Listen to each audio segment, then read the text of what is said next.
Hi everyone and welcome to the Life After Graduation Leadership Series. Today is a brand new series we've actually recreated, planned, and we've got some really brilliant and great speakers coming on. So how the series is going to work is we're going to be speaking to a series of new speakers coming from students, past students and alumni and professionals who have done a lot of leadership roles in the past and currently in those roles. So today we've got three special guests who will be joining me to discuss student representation and mentorship at university. So we've got Mehdi, Isaru and Bernard, who were on the Student Representative Council at Swinburne in 2019. Hi guys. Hey. So it's a bit of a special episode in our first series of leadership.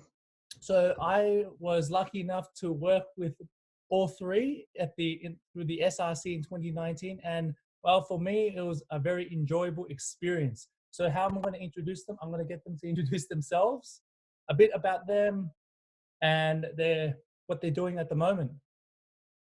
Who would like to start? Okay, ladies first. I'll go first. I was just going to say that. Hi everyone, I'm Mehdi. I'm doing my final semester of my Bachelor of Accounting right now at Swinburne. Currently I'm getting ready to get into the job market. I'm just struggling every day to getting the job applications, the interview going, just not to be try to get a job as soon as the lockdown's over and just as soon as I graduate, get into the job market.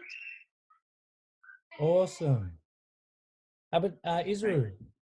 Yeah, so hey guys, my name is Isaru, like Alex just said. I graduated from Swinburne online this year. So it was, I think, about 2 months ago, probably, graduation was. Unfortunately, we couldn't attend graduation. And yeah, but that was a bit sad, but I'm currently managed to start a new job. 3 weeks ago, I'm working as a business development and support specialist at Melaleuca, a wellness company. It's basically from the US, so they've opened up shows in Australia and New Zealand market about 8 years ago. So yeah, that's pretty much it for me. And Bernard? And well, I graduated at the same time as Isiru, so I did the online graduation as well. It was so fun. I graduated with a master's in business information systems. I specialize in business analysis. I'm currently searching for jobs. I'm going through a series of interviews and hopefully get one of them. And yeah. Awesome. So I think a short introduction to the Student Representative Council, and I know that we're quite familiar with it, where we worked together in 2019, and especially in my final year. It was the most exciting, fun final year for me, and it was because of working with you guys. And I think to our viewers, I think we're gonna really give a good definition, in a sense, of what the SRC is, because people normally confuse the Student Representative Council with the Student Union, and obviously they're very different. Some universities will have an SRC, and some universities don't, which means that they only have a Student Union. But where we went at Swinburne University, we had a Student Rep Council, which is, of course, still operating and doing very well. So to begin our conversation, I'm going to get each of our speakers to introduce what they did on the SRC and what they took out of it. So who wants to begin? Maybe ladies first. Ladies first, I'll go first. Okay. So I joined the SRC for the second semester of 2019. So I was replacing one of the international representative for the Faculty of Business and Law. And then when I joined in the second half of the year for 2019, I became the leader for the Faculty of Business and Law. So I joined the committee, the leaders committee for the SRC. So basically, for my role over there was to lead the team. So as in lead the team, it was like to bring up the discussions, to discuss it with the team, together with the team, to present it to the faculty, staff for the business and law. Any problems that we had on the academic side or anything else students were facing, especially those in the course of businesses. So we all discuss that together and then bring it up to the staff and try to get some concrete solutions for that. Awesome. How about Isaru? How was your experience and what did you do on the SRC? So I started off in January 2019. So I was there for the entire year, so for 2 semesters. I was the international rep for Faculty of Health, Arts and Designs. It's one of the biggest faculties in Swinburne. So we have 3 undergrad, 3 postgrad, and 3 international reps. So it was a team of 9 I worked with, and then I was got myself volunteered myself to be a leader of the thing. And just like Mehdi said, we obviously had to bring up issues within our own faculty, and something which I was happy and proud of with the entire team by the end of the year was one of our projects was the group work project, which, we kind of identified why group work was, of health arts is a very group work. It focuses a lot on group work, like it's a lot of assignments and stuff compared to exams. So a lot of courses had a lot of group work going on. So, and the dean also kind of understood that, people were not having second thoughts about group work, and group work wasn't, the best way it was supposed to be, because at the end of the day, group work is supposed to, it's supposed to have fun, supposed to enjoy it. And yeah, so it was a mixed bag of feelings with the group work. So we kind of realized why and identify issues, how Swinburne as a university and FHAD as a faculty can improve on courses, and how to implement changes in the group work structure.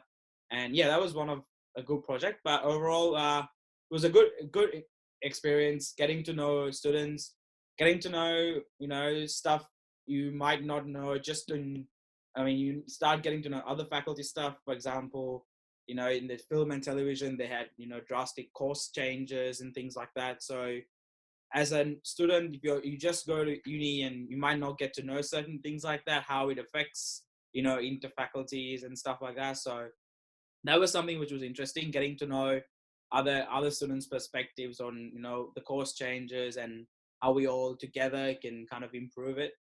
Yeah, that was pretty much it, Alex.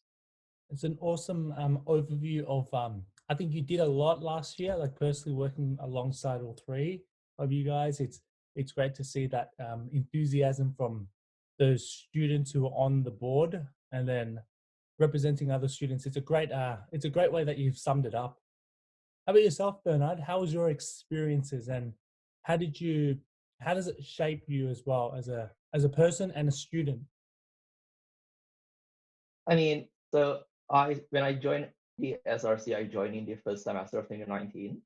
So I was the postgraduate Faculty of Business and Law student representative, and I completed my undergraduate Swinburne as well. I was with the FBL as well. So I was able to identify both undergrad and postgraduate perspective, even more so, because as a business analyst, specialization student, it's quite an interesting faculty because it's a mixture of engineering, IT, as well as business. I get different perspectives on that.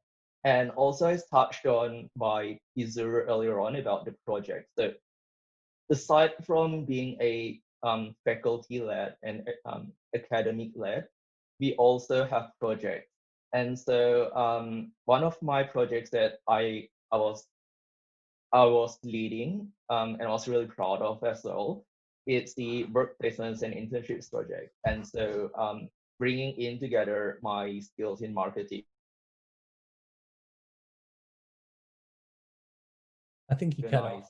market research and focus groups, and then as part of that, the success from there is that it is to my understanding that Stephen has since introduced the internships abroad program, So that's something that I'm proud of the achievement as well, and it's a testament to what we do as a student representative. It's what we help the students and stuff. So yeah. Awesome. I like the way that you've also summed up how you helped you kind of put it as a practicing area where you're an aspiring business analyst and of course a marketer, and it builds on those skill sets that are really important. We'll touch on that later on in our podcast in this episode. So I think to our viewers, if you didn't know that, I worked alongside Israel, Mehdi, and Bernard through the Student Rep Council. So my role on it was I was the undergraduate representative for the Faculty of Business and Law, and also I was the chair of the Swinburne Student Representative Council. So I worked alongside all 35. I was really lucky enough to be elected by my peers to become the chair for the whole year, and of course have a really fun time. It's not just about being serious or not. It was actually a really fun time where we went to meetings. We were serious for a bit, and then we had our chatter. We laughed a lot, and then we had a really I like the environment. I think that's what I wanted to touch on there, about the environment and that positivity that everyone brings to the table, and what you represent so many students, but you can actually also have fun at the same time. It's a really good aspect of being a student at university. So now I'm gonna, since the viewers already kind of know who you are now, we're gonna actually talk about the SRC in general. So, all right, how do we define SRC? Because I think at the beginning, I touched on saying that it's kind of, people have the perception that it's the student union, but it's not. How would you guys define SRC, and why is it important to students and the university? So, I think. oh, you go. Oh, you go Okay. first. I Sorry. was gonna say something, but yeah. I think because you're saying before how some people tend to like they don't know the differentiation between the student union and the SRC. For me, as I will see, the difference will be the SRC will represent the students, so from different faculties, from where they're studying, and also we'll be focusing more on the academic side of the university, I believe. So for me, that will be the common difference, that if someone will say, okay, what's the difference between these two different forms of student organizations? So for me, that was the main difference. If we focus more on the academic side, the students will be facing for. Yeah, Just to add on to what Mehdi said, so if I could sum it up, I would say it's a group of 35 individuals who come together at the beginning of the year to sit down to represent each of their faculties' academic issues. Mainly 90% would be academic issues, and there will be a 10% of the other issues we face, but 90% academic, and basically getting their message across to the people that actually matter, because people up the ladder sometimes don't really get to hear this particular feedback, or this, like when our dean would say to us, like, you guys are the only student interactions we get.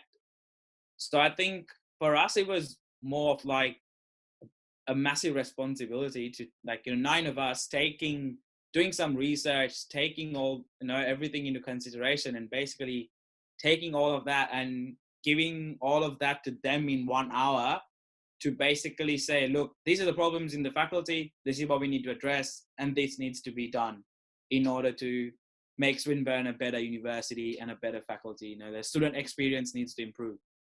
Because I've been working closely with the union, so I would know they cover a large aspect. They not only focus on academic, they've got other things as well. They've got social, they've got legal help, and basically what the union stuff. So they've got a lot more. Whereas for us, it's more like academic, how to improve the overall academic experience of students within the faculty.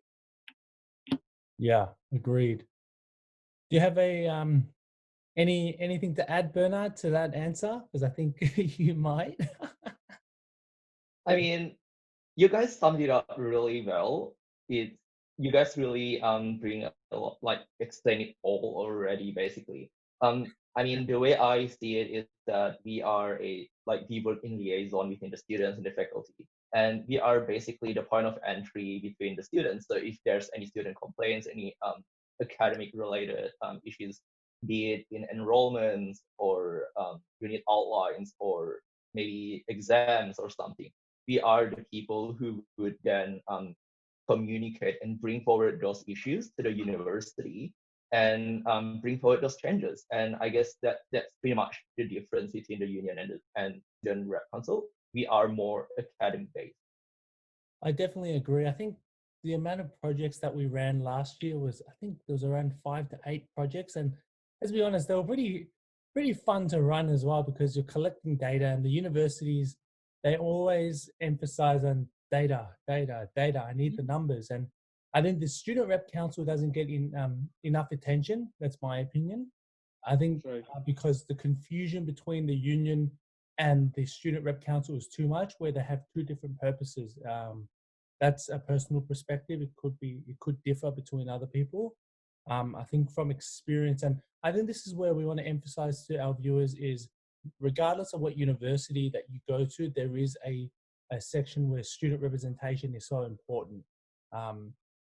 Because at the end of the day, if there's no student leaders who advocate for students, where do we get the improvement from? Where is the balance? That's what I wanted to touch on at the beginning of our conversation. I think we had that experience, and it was a unique experience, I would say. So the next question is going to be very, very leadership based. Now we're going to talk about your leadership, being a leader in the SRC, because we all were leaders in there. And when we mean leader, you could say that there's 35 individual leaders in the SRC, but there's a common group, or what we call the SRC executive group, which is your sort of like a hierarchy, but it's not. It's kind of like the people who keep the group together, because it's quite a large scale group.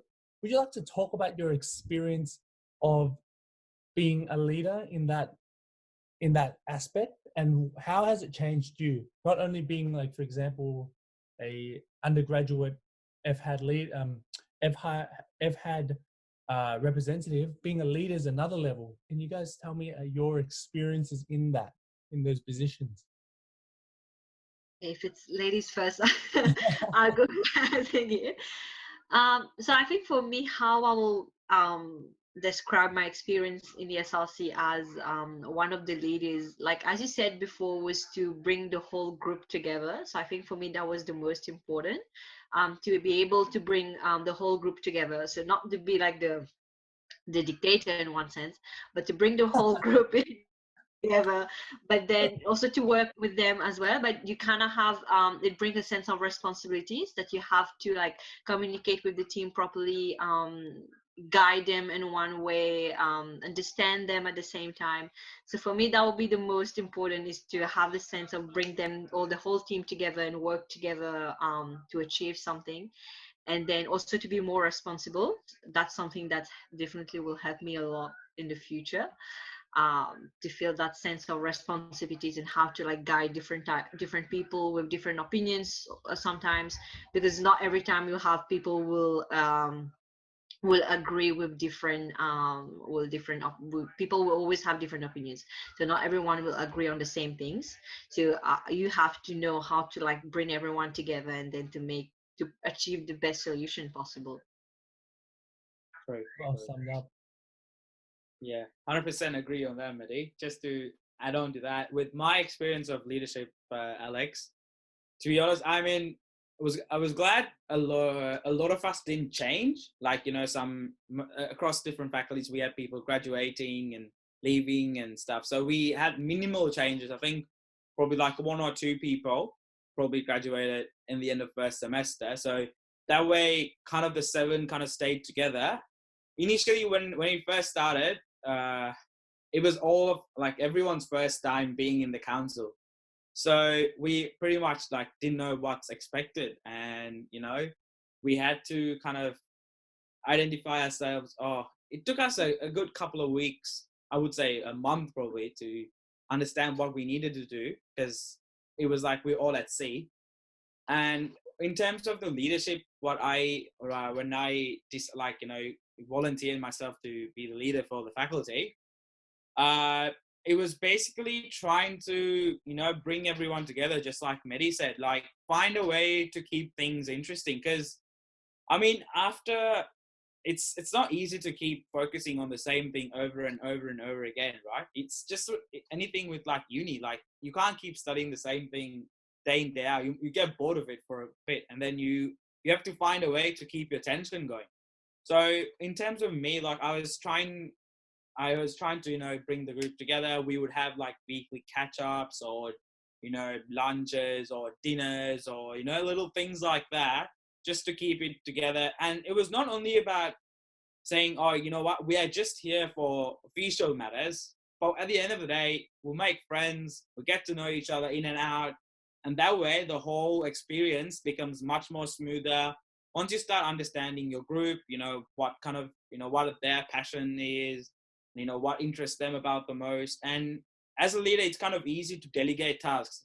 Like, for example, we had a couple of design students who were very keen on, getting the design ball rolling and, trying to do whatever they can. So if I didn't, let them have faith in them or give the freedom to them to, kind of come up with or just be like, oh, you know what, let's just do this. If I did that, it would have made things much harder. But what I did, I feel, this is what I spoke about when I went for the job interview too. So it's about giving freedom to your team members, for them to kind of find what they want to do, and then just keep going. So I think that is a quality which I'm kind of proud of myself to have as well. So it's just having faith in them, giving them to do what they want, and just kind of holding together, and you at the end of the day having solid work done and once everything's completed. So it's something like that, I would say. Well summed up. Later in this episode, we're going to be talking about a discussion on leadership qualities and leadership styles, because I think one of the things that we wanted to touch on in our leadership series is we want to be different in terms of how we discuss leadership. I think there's no right or wrong answer about leadership, but leadership is such a important topic because it's not only, for example, you talk about student leadership, right? That's one quality. That's how I say it. You become a student leader. You're not, I would say a student leader is not, for example, I'm on top of the rank. Technically you are, but you're not at the same time. But it just depends how you place yourself as a leader, and how you become one is on your own. It's what we call in life after graduation terms, we like to call it's a journey and a story on its own. And that's what we wanted to discuss. And I think that's a bit cliche. I'm going to say that. It's a bit, but that's how we define it. Your career is on your own terms.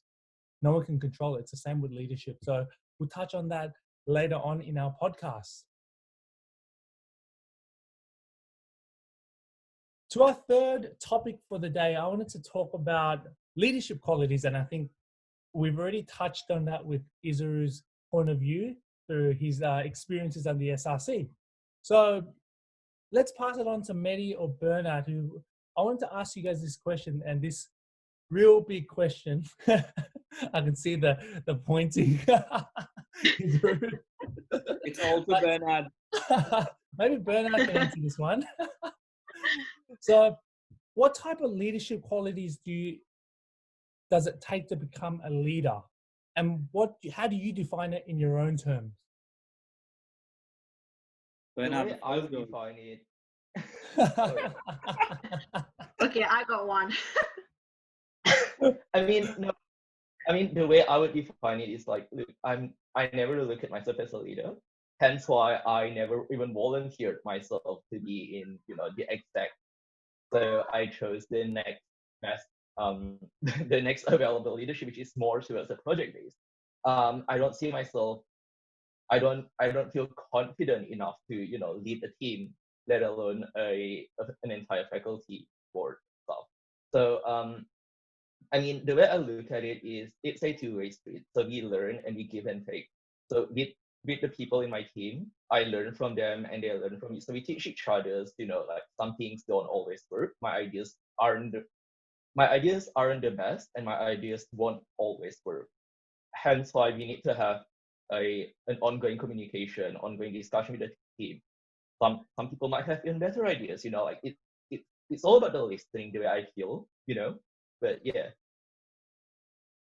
That's a good answer, Bernard. Like how I see leadership, this is my own point of view as well, is how before I actually get to that, I think everyone thinks, like not everyone, but majority of people think that you got to be someone who's autocratic.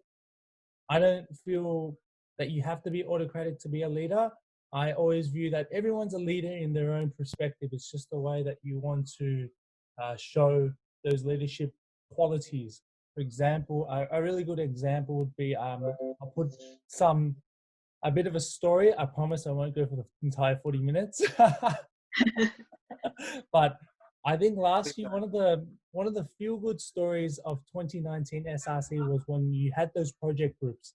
And I remember we had around 5 projects. So we had Bernard, who was running the work placements project, which really focused on trying to get more opportunities for students to get into work placements, which will of course enhance career opportunities for students at Swinburne University who are either completing an undergraduate or postgraduate degree.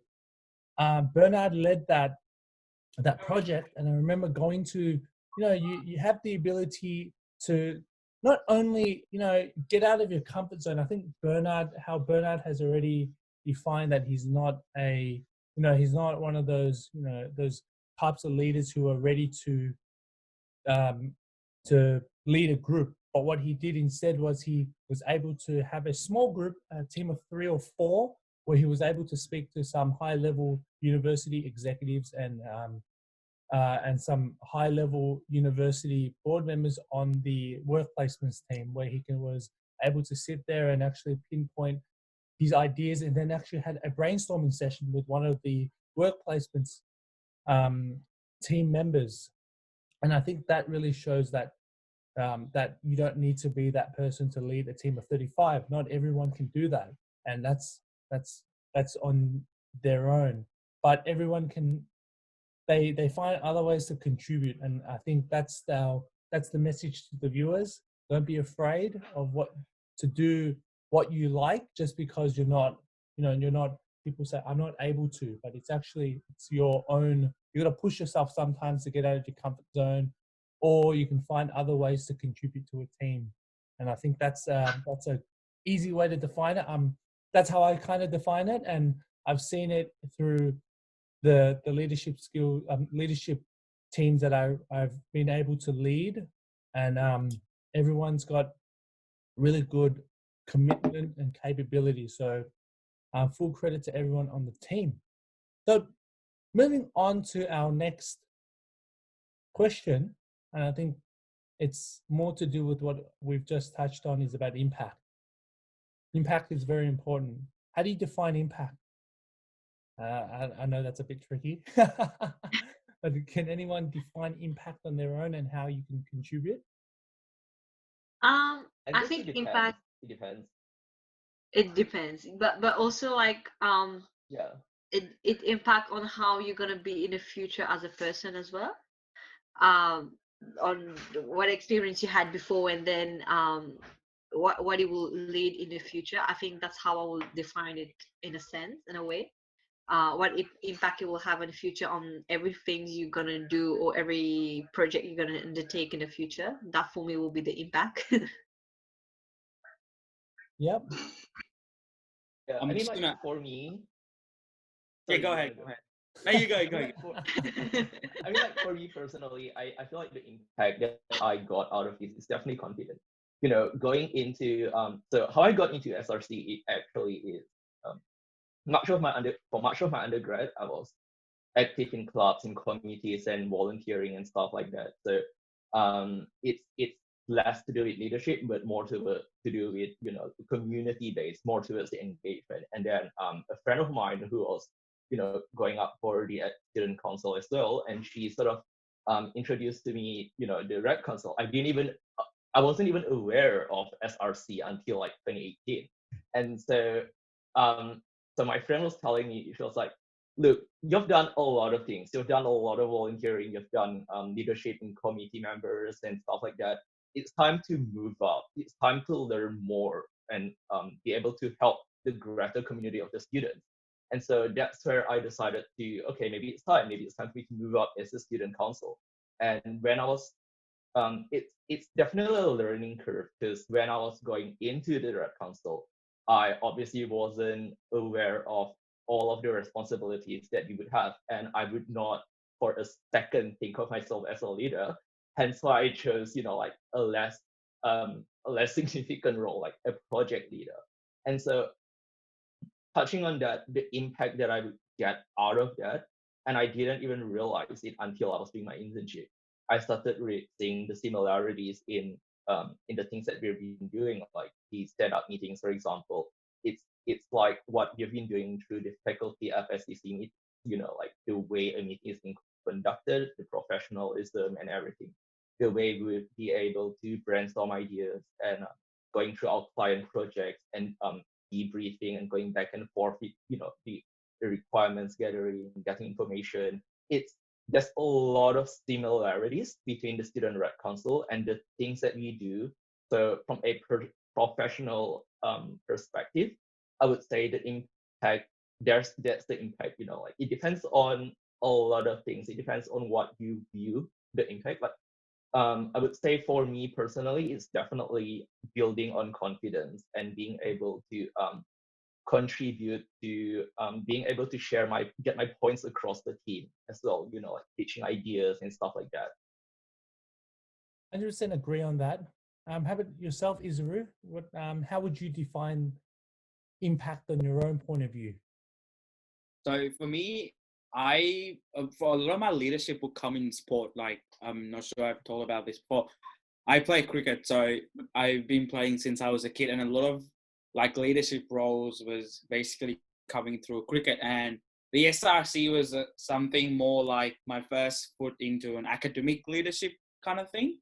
So I haven't really taken up a role like that. So like Bernard said, I was active in the committees, I was volunteering, I was doing all that stuff. But in terms of like impact, I would say it's if you sum up the entire 2019, it's how you started the year, and once you end the year, okay, you look back and it's like a reflective, okay, wow, so have we actually improved on certain aspects within our faculty, or have we done something to make the student experience better than it was yesterday? And I think that's how I would define impact. Like impact is, if you did something better than yesterday, yes, you made an impact. But if you're the same thing as yesterday, then nah, I don't think there's a massive impact on that. But like sometimes you might not see results like straight after, but giving an effort, like trying it out, trying to push yourself and things like that, those are little steps towards making a great impact. So yeah, I think that's how I would probably, you know, talk about leadership and impact together. I really like the way that all three have defined it. Like I kind of take a bit of everything from all three of your answers. Like for me, I'm also from a sports perspective. To the viewers, I've trained and played table tennis since the age of 9. So I love table tennis. I'm going to admit that. It gets me through the day sometimes. Like if I'm down, I'll just play some table tennis. People would say or argue that it's an individual sport. For me, it's not. It's a team sport because if you play, of course, teams events, you're going to get enough numbers to win against a university, for example, right?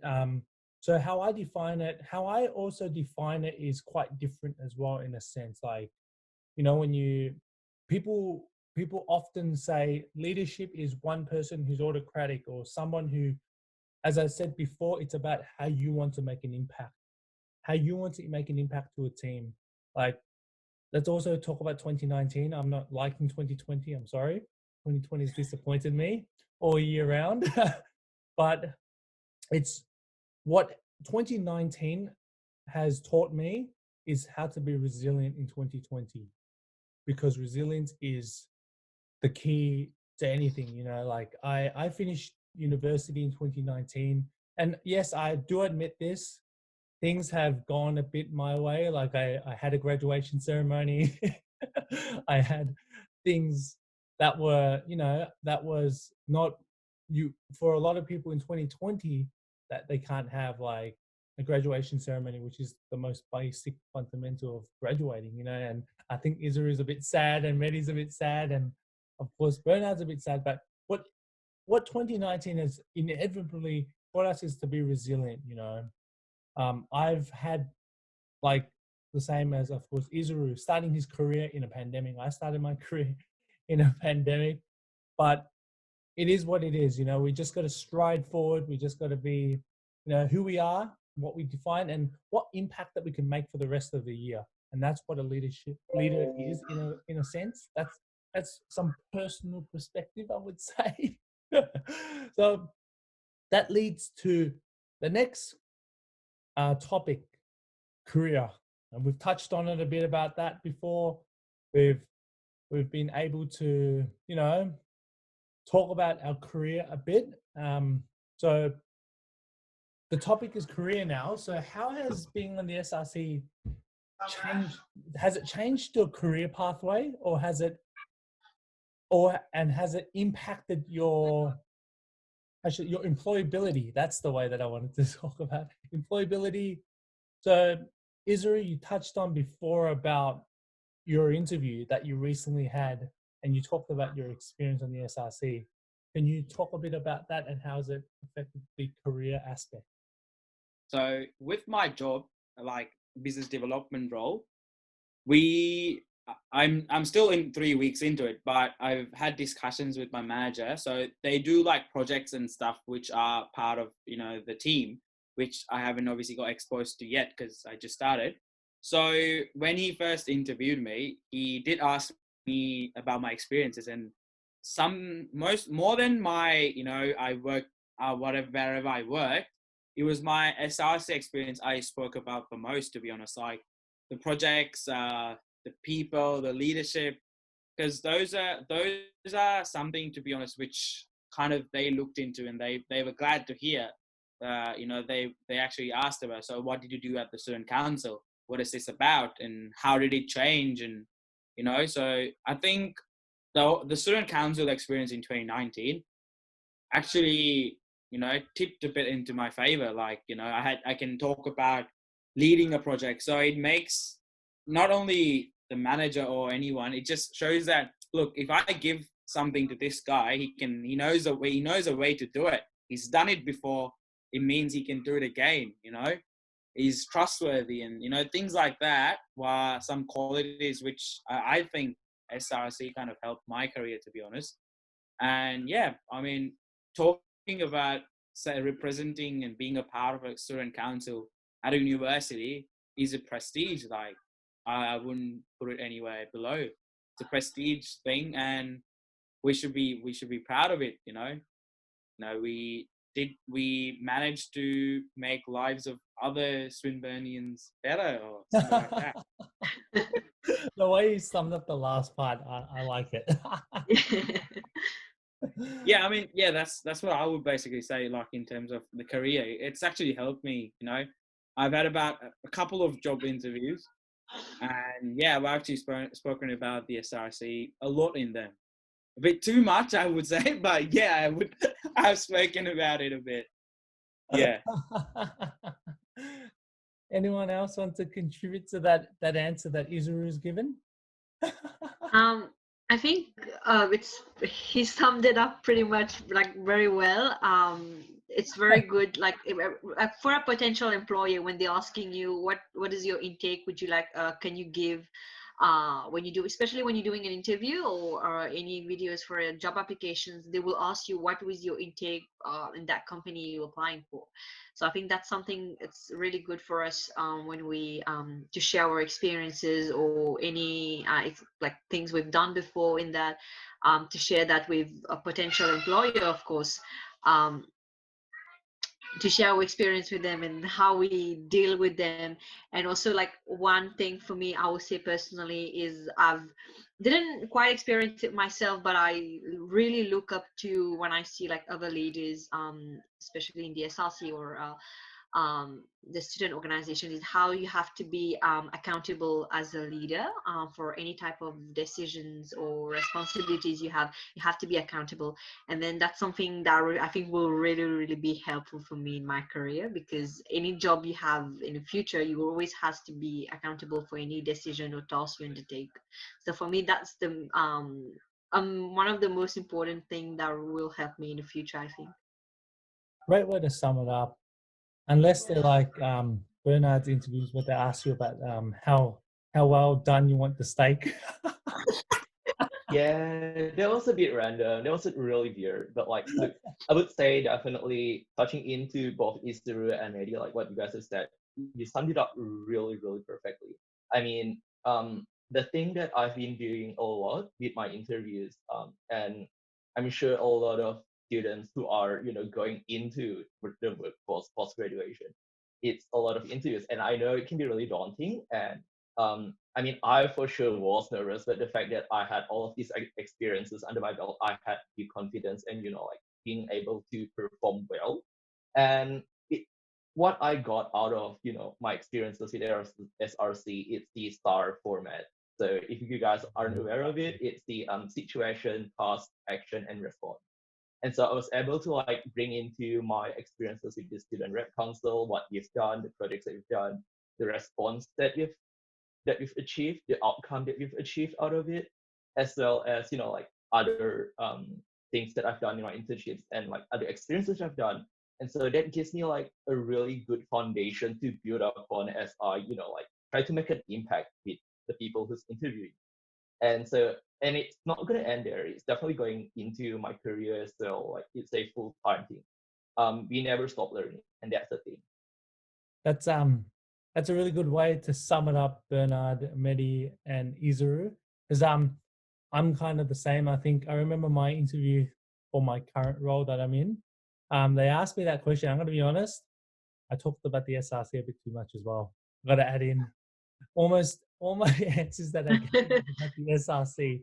But it really goes to show that if you're able to go to an interview and you're able to speak for a bit more than the usual 30 to 45 minutes, that's a win. And if you've got a lot to talk about, they're more interested. Otherwise, they would have stopped you halfway and said, nah, too much. But they didn't.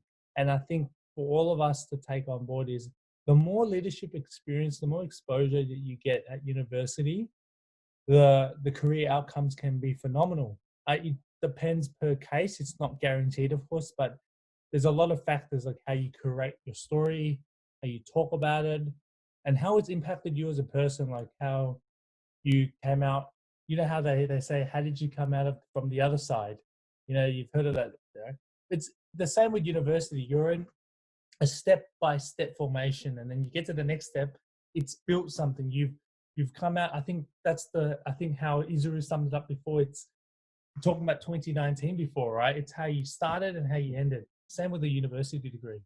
First year to third year, or double degree, fourth year, or you're like me, fifth year. It's how you how you get to the other side, which is very important. And I like the way that everyone has really talked about it. It really means something when you're able to talk about it in this point of view. And yeah, that's going to lead us to the last two topics before we end our conversation. And I think it's all about team dynamics. And I'm going to say this. I'm pretty jealous last year when Israel was taking his team to dinner and I wasn't invited. So that leads to that question of being you're that type of. I know that you're very. I think let's start with Israel. You're a very social person as well. Taking that sports quality, when you finish off a game of cricket, you've just won that match by 10 overs, 10 wickets or whatever it is, and then you're taking your whole team to some beers, to the pub or to dinner. You've actually I remember this. you've taken a bit of that philosophy and then brought it into the SRC, which also brought that family orientated, that bonding. So could you talk about a bit of those team qualities that you've built on? Yeah, sure. So I'll tell you a bit about why I do that and how it all started. So when we started playing cricket when we're young, it starts off with your parents and your friends' parents, and also it kind of became like not a tradition, I would say, but kind of a thing where after a game, all parents, take the kids for dinner, and they have a chit chat, and you're just a 12-year-old kid who just finished the match and who gets to stay out with his friends longer. It starts off with that, and then you kind of see how as you progress through your divisions within your team, you see how the bonds kind of form. You get to know the person in and out. That, in my perspective, in a cricket perspective, that really helps for on field, and having that off the field relationship really helps on the field as well, like getting to know the player, getting to know their strengths and weaknesses, how best to use them. And because the cricket was a team sport, so you needed to make sure you knew what all 10 people can do. So it kind of moved on like that. And yeah, so I just thought that worked for me when I was doing cricket, and I don't see why it probably might not work for this, because we kind of made cricket was associated as a family feeling. So I try to like you said, I try to bring it a little bit of into it. Once you do something, and if you had a long couple of weeks with like a lot of discussions and brainstorming, and a lot of chit chat and a lot of things going on, that little dinner or whatever you do as a group together will help you unwind and get your focus back again to start again and keep going. So that was kind of the idea about the dinners and stuff like that. And we also like wanted to try different cuisines, because we had a kind of a diverse group as well. So, we wanted to try out different cuisines and things like that. It was pretty interesting, Yeah, it was good. I learned a lot about them, and we still keep in touch and stuff like that. So it was just pretty great. That's a great point you put up. Sneak peek to our viewers. We've got a sports leadership series coming out where we're going to talk to a lot of different sports people in a sports perspective. We've got a few coming up, and we're going to hopefully invite Isuru to talk about his cricket experience and how it's shaped him in the sports industry. So we'll hopefully get that organized. So Isuru, I can tell Isuru is really passionate about cricket. So that's really good. So moving on, how about yourself, Mehdi? How would you define team qualities and team dynamics in your role as the Faculty of Business and Law leader last year? I think for me, how I will define the team dynamics for me will be how I was able to understand different persons, because when you work in a team, as I said it before, not you won't have everyone will agree on the same things all the time. You're obviously gonna have a different opinions, very very different opinions. So I think that for me, that's something I really learned, how to be able to like understand someone, and also the other person who had a completely different opinions from each other, and then also like just to how to bring them together and then to achieve something that we want to have, want to come up with, whether it's discussions about a project that we're doing or anything like that. I think the team dynamics for me is to be able to experience, to understand different people, because different people will be obviously different, because in life not everyone will like each other. Not everyone will be able to understand each other. That's a fact, that like everywhere you will go. So I think even if it's in a student organization for SLC, it's obviously the same everywhere you will go in life. So that's how for me the team dynamics is, so how you understand everyone and how you bring them together, because not always they're going to be, you can avoid the conflict and then bring everyone together. So for me that's the team dynamic. That's what I wanted to touch on our next topic, conflict and conflict resolution. All right, we're going to tell our viewers a short story. So I was a part of the Faculty of Business and Law faculty team, as well as being the chair, and I saw some conflict that we had last year. Bernard was part of the team, not a part of the conflict. But I remember that time when we were sitting in a meeting room. So this was prior to our meeting with the dean. And we had some problems that I won't elaborate too much, but it was the one thing that I was proud of as a team was how we solved the problem. And that was something that I was proud of as being the chair of the student rep council. When you see conflict being, you know, put down, if that's the way that you want to put it, Yeah. and people were starting to be happy again. And I remember that instance where we just sat in a meeting room for 30 minutes just to solve the problem. And it was because of great leaders. I'm not talking about myself, by the way. I'm talking about Mehdi and our other team members on the Faculty of Business and Law. And I think that's something that I wanted to touch on about was conflict resolution. So how would you guys solve a problem? So if I put you guys in a spot right now and we had an argument, who's going to solve it? Because normally arguments can go on for on and on and on. So who wants to elaborate on that? Bernard? I mean, like, look, in my Come on, Bernard, you were a experiences, part of it.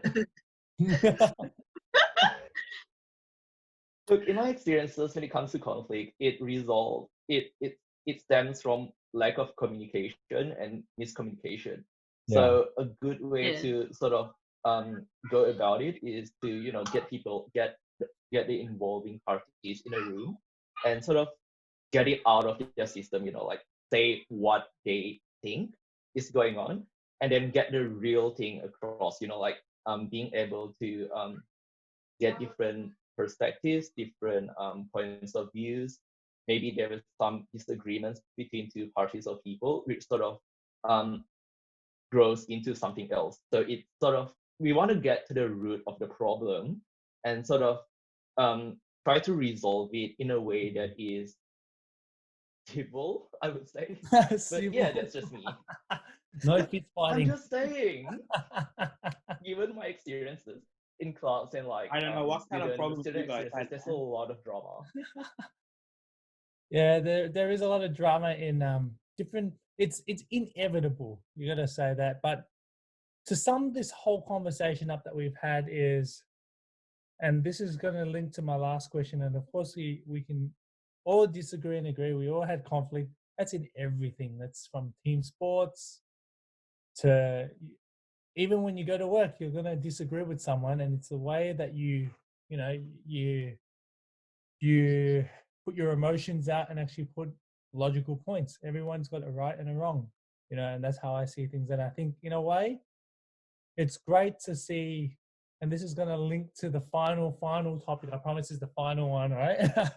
But I really wanted to get this question out, and I've always been thinking about it for a while since we've, of course, finished our tenure on the SRC. Is what was your most enjoyable aspect of being on the SRC? Who wants to begin? The connections that like the friendship, it has to be the friendship that you make. Yeah, the So friendship. going into SRC, for example, Alex, I first met you while you were volunteering back in 2016. We met a couple of times and you don't even remember. Like you literally said, I just met you in the SRC, and I'm like, hang on a minute. I'm pretty sure I've met you before volunteering. And now fast forward to 2020 when we're all done with SRC. I have a group of really strong friends that I can share anything with. Like if I have a sad moment in my life, these are the people who I know would be able to like hear me out and like give me good solid advice. So it's definitely the friendship that I've made out of SRC. I definitely agree on that. How about Mehdi and Izuru? What's something that you I think I was gonna say the same thing as Bernard. I think the connections you made with other people, the way you interact with other people, I think that's the most the best part, I think, will be with my experience in the SRC. Awesome. Just to add on, obviously, I think like Bernard and Mehdi Good said. on them. I almost combined their names and said Betty. I was like, it definitely has to like the friends, yeah. And I think the most enjoyable experience is like you put aside all what you actually like your academic stuff, and you through the SRC you find a way to do something else other than being at your lectures or your tutorials. Like that is so fun, man. Going up for the meeting, it's 1 hour, you get Alex speaking for 40 minutes and everyone squeezing their time into 20. And then Paul all of a sudden jumping in the middle and saying, you know what, guys, we've only got another hour left. Let's take a break. And then, that kind of ends Alex's conversation. Yeah, Alex, you're done for the day. Now sit down, please. And yeah. That's a great way to sum it up.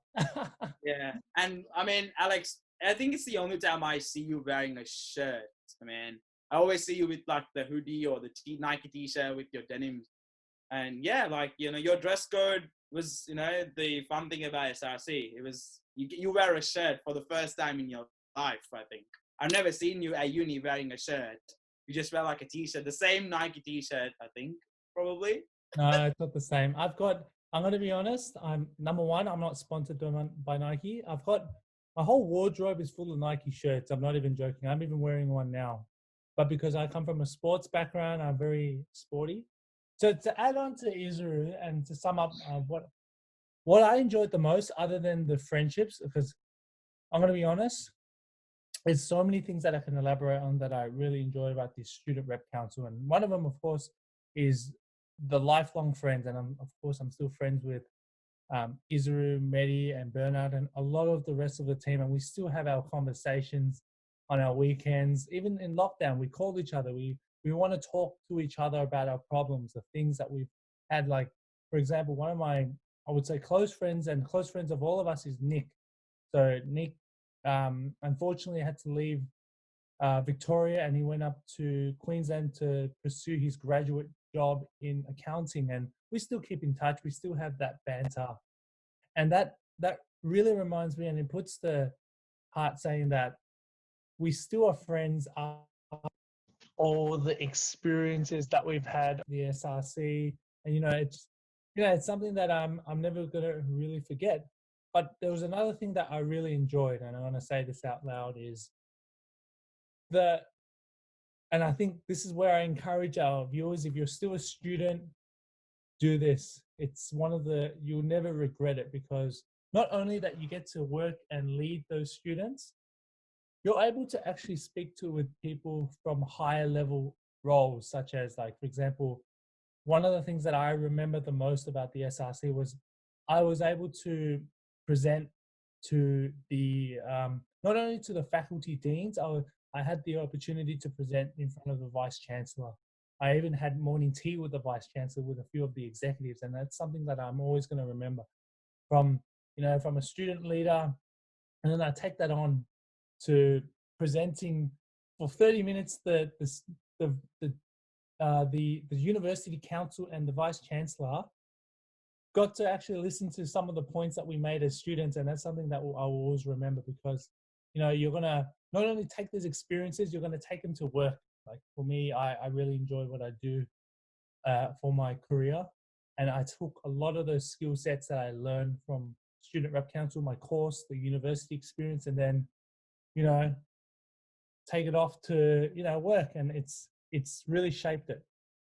So that's it for our student leadership series. Student leadership episode. That's my fault for saying that. So I wanted to thank our speakers, Mehdi, Isuru, and Bernard, for sharing your experiences, and of course the fun that we've had. So thanks for joining, and to our viewers, thank you for listening to our podcast, and I hope to see you in our next episode of our leadership series. Thank you. See you guys. See ya. Thank you for having us, Alex. Thank you. Thank you, guys.